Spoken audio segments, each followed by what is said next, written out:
My dear brothers and sisters in Christ, another Friday has rolled around, and once again I'm standing in front of the Synod Hall to offer a brief message about the past week. Time wears a peculiar face here. I shouldn't be surprised because I'm speaking to you from the Eternal City. The days fly by, and suddenly it seems we're nearing the end of the third of 4 weeks of this Synod, yet each day seems long and often exhausting. Because we listen intently, respectfully, and thoughtfully, and that's hard work. It can be like hearing confessions for 8 hours. But love for Jesus and His church makes it all worthwhile. You'll remember that the Synod began by focusing on what it means to walk together as the people of God, especially over the last 2 years since Pope Francis asked the whole church to participate in this Synod of Bishops on synodality. We then looked at 3 priority issues that emerged from the 2-year consultation. Communion. How can we be more fully a sign and instrument of union with God and of unity of all humanity?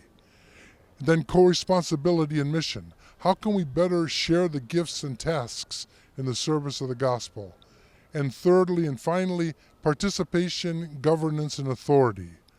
What processes, structures, and institutions are needed in a missionary church?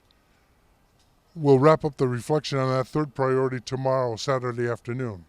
Now, those 3 priorities, communion, mission, and participation, may sound like Greek gobbledygook, but I think that most of the elements of our Archdiocesan report could be identified in one or more of these priorities.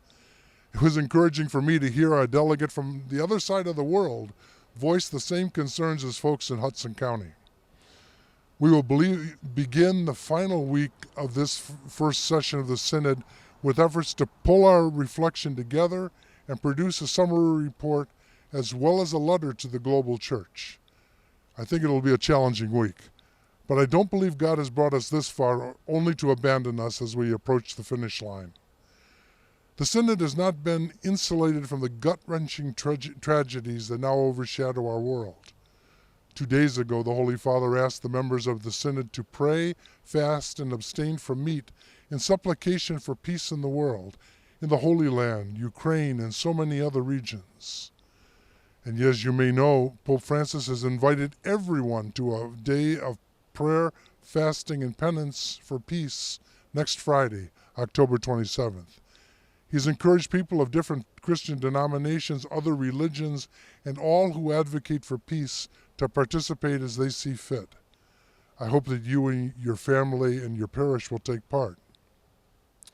And last evening, the Synod moved outdoors over here to St. Peter's Square, where we joined Pope Francis in a special prayer for migrants and refugees.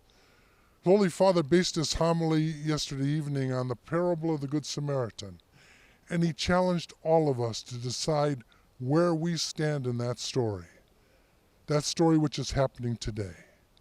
He said, now there are only 2 kinds of people, those who care for someone who is hurting and those who pass by, those who bend down to help and those who look the other way and hurry off.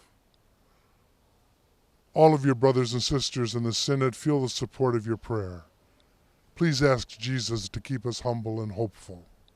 God bless you, and see you soon in the Garden State.